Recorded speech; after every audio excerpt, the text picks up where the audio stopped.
बिस्मिल्लाहिर्रहमानिर्रहीम ग्रानो मलगरो तास्ता फलरन इंग्लिश इन पश्तो चैनल के पहराले औस्तल मिशे मलगरो په دې نننۍ کلاس کې مې ستاسو دپاره څه لفظونه راوړي دي چې د هغې معنی به هم درته کوم او هغه به درته په جملو کې هم استعمالوم. کلاس تر اخره پورې وګورئ. پهلنی ټکی دی موږ سره swim. swim وایي لامبلو ته. swim in the shallow water. په رنګو اوبو کې لامبا یعنی په جوور اوبو کې ملامبا. swear swear وی قسم تا. do you swear آیا ته قسم خوري؟ کوم موږ یو کس ته وایي چې آیا ته په دې څیز باندې قسم خوري نو په انګلیش کې به ورته وایي do you swear. stand ودرېږه. stand near the door. دروازې سره خوا کې ودرېږه. که موږ یو کس ته وایي چې دروازې سره خوا کې ودرېږه نو په انګلیش کې به ورته وایي stand near the door. ring ټلۍ وهل. ring the bell ټلۍ وهه. که موږ یو کس ته وایي چې ټلۍ وهه نو په انګلیش کې به ورته وایي ring the bell. lie دروغ ویل. don't tell a lie دروغ مه وایه. که یو کس دروغ وایي او موږ ورته وایي چې دروغ مه وایه نو په انګلیش کې به ورته وایي don't tell a lie. rise فاسه. rise for work کار دپاره پاسه.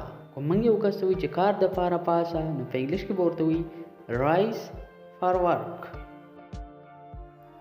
hold نیول یعنی یو څیز نیولو ته وایي hold. hold it دا ونیسه. خو موږ سره یو څیز راسئ او موږ یو بل کس ته وایي چې دا ونیسه نو په انګلیش کې به ورته وایي hold it. get حاصلول یعنی یو څیز حاصلولو ته وایي انګلیش کې get. get it دا حاصل کړه. do وکه. do your work خپل کار کوه. خو موږ یو کس ته وایي چې خپل کار کوه نو په انګلیش کې به ورته وایي do your work. dig کنختل یعنی ځمکه را کنختلو ته په انګلیش کې وایي dig. dig a ditch کنده وکنه. خو موږ یو کس ته وایي چې کنده وکنه نو په انګلیش کې به ورته وایي dig a ditch. break ماتول. break the egg انډه ماته کړه. خو موږ یو کس ته وایي چې انډه ماته کړه نو په انګلیش کې به ورته وایي break the egg. behold وګوره. behold he is coming وګوره هغه را روان دی. که موږ وایي یو کس ته چې وګوره هغه کس را روان دی نو په انګلیش کې به وایي behold he is coming.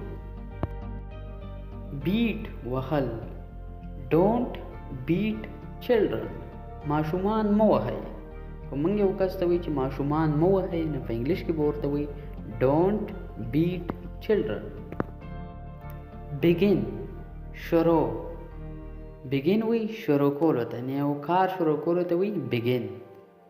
begin in the name of Allah د الله تعالی د نوم نه شروع کړه. که موږ یو کس ته وایي چې دا کار د الله تعالی د نوم نه شروع کړه نو په انګلیش کې به ورته وایي begin in the name of Allah. ملګرو دا زموږ نننی کلاس په دې کلاس کې موږ تاسو ته څه لفظونه راوړي چې هغې معنی هم موږ تاسو ته وکړې او هغه هم درته په جملو کې هم استعمال کړو. ملګرو زموږ چینل سبسکرایب کړئ او بیل آیکن هم ووهئ ځکه چې د انګلیسۍ د زده کولو لپاره به تاسو ته د زموږ چینل نه همداسې ویډیوګانې میلاویږي. اوس ماله اجازت راکئ. انشاءالله په یو بل نوي کلاس کې به تاسو سره ملاقات کیږي. د الله په امان.